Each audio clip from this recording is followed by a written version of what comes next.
Coming up on this episode of 101 Sports. With the Winter Classic now canceled, is there any chance of seeing an NHL season this year? Plus, our NBA experts take a closer look at some of the big names that signed new extensions to see if they really deserve their colossal paychecks. All that and more, and it all starts right now.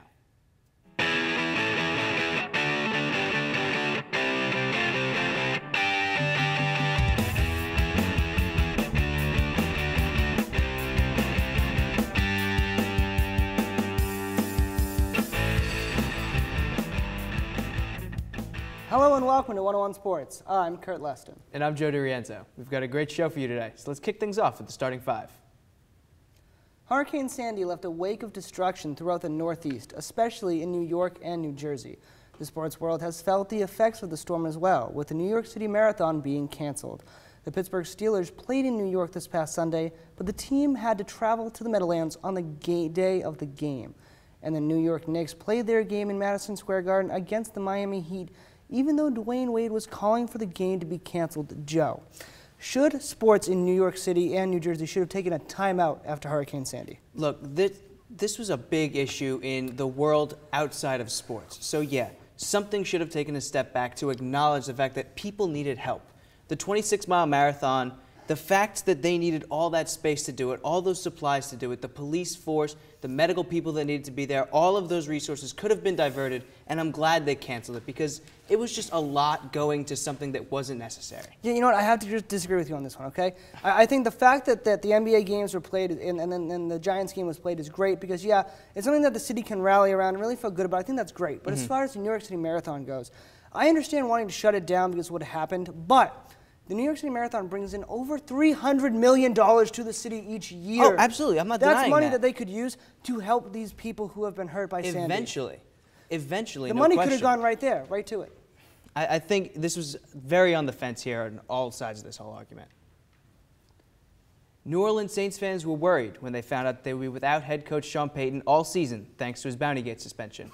Now, he may never coach a game for the franchise again. The NFL has voided Payton's recent contract extension due to issues in the terms and conditions that the league didn't approve of. This now means that Payton is a free agent and can sign with any team this offseason.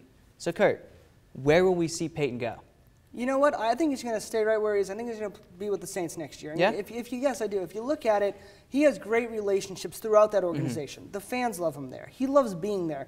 But also, you got to look at the fact that other teams can't talk to him until the Super Bowl is over. Yeah, that's a big question mark. Who's going to sit there and wait for him beside the Saints? Not a lot of teams that need coaches can wait that long because there's such a big coaching market and they don't want to miss out on him if there's another team that's looking at him. Now, if he doesn't go to the Saints, which I think is the most likely thing here because he signed an extension. It's not like he doesn't want to stay there. The NFL did this. He's proven he wants to. If he moves, I'd say Arizona because Arizona's shown they had talent. They had that great 4-0 start this year. And then everything changed. And they need somebody to be able to actually put that all together. And Payton could be the guy. Joe, you couldn't pay me enough to coach the Arizona Cardinals. They've got talent. They've got a wide receiver core that Payton might love to have. Well, you know what? It is a good young team, decent young team at least. It'll be interesting to see what he does, for sure. Absolutely. Are you a fan of the National Hockey League's Winter Classic? Well, if you've been waiting around for the Detroit Red Wings to drop the puck against the Toronto Maple Leafs at the Big House in Ann Arbor, do not hold your breath. The commissioner of the NHL, Gary Bettman, has canceled the outdoor game that players and fans have come to love. And many experts thought that this game would be the game to end the lockout. Now, Joe, now that the Winter Classic is off the table, not going to happen anymore, can you see an NHL season?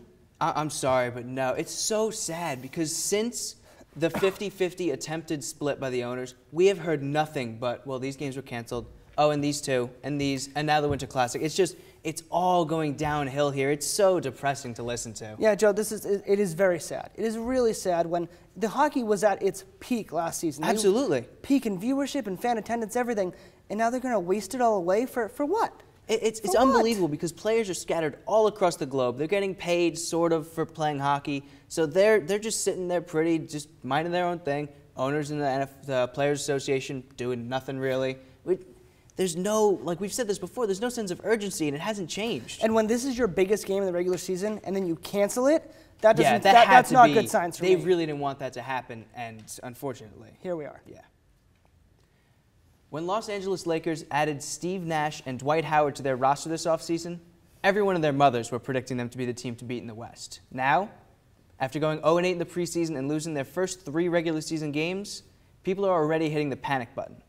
Curt, what do you make of this slow start for the Lakers? I don't look into this at all. I really don't I don't think it's a big deal whatsoever. First of all, I never thought coming into the season that they were guaranteed to win the West. Nobody's guaranteed. Well, I mean, but if you look at it, right, they have an old Steve Nash. They had a Dwight Howard who's coming off of surgery, who really needs to get back to who he once was. They have an older, aging Kobe Bryant. Yes, still very good, but not what he used to be. I don't think there was any even if you are a believer in this team, a team like this with all that star power needs to get chemistry with each other. Oh, yeah. Talking about starts of seasons, the Bobcats won their first game last year, and they went on to win 6 the whole rest of the year. I don't know if you can really count on the beginning of a first couple games to a season. Yeah, certainly I think everyone's jumping a little too early on this. People just need to calm down. Everybody needs to calm down. They've got star power. It'll work out. Drink some coffee. New Orleans head coach Monty Williams was upset when star rookie Anthony Davis was held off of a road trip to Chicago after suffering a mild concussion in a game versus the Utah Jazz. Williams believes that players themselves should have more say in the decision to play or not to play, and that the NBA is not the NFL, where concussions are more common. Now, Joe, clearly the Hornets head coach here is upset, but what do you think? Should concussions in the NBA be treated differently than in the NFL? Concussions are serious. I agree. I don't think he realizes that concussions are a serious thing. There's a reason all this research has been going into it lately. It's a serious problem. Like, yes, the NHL and NFL have more likelihood of the injury getting worse because of the amount of contact in the sport. That doesn't mean that there shouldn't be ground rules that everyone should have to abide by. Yeah. Joe, I agree with you 110%, okay? Concussions are serious. Yeah. Your head is not something to be messed with. No. Not at all. If there's one part of your body that you want working when you're done with sports, it's your head. Yeah. Coach Williams, he needs to be quiet, shut up, this is not his place. Honestly, he's wrong. in situations like this, it's better safe than sorry. And yeah, having your star player have to sit out a road trip, probably not the best thing in the world for your team. But it's early in the season. Early in the season, look ahead to the future. Life goes on, absolutely. Well, it is time for us to take our first break, but when 101 returns, I will be joined by our college football experts to break down the best games from last weekend. Stay tuned.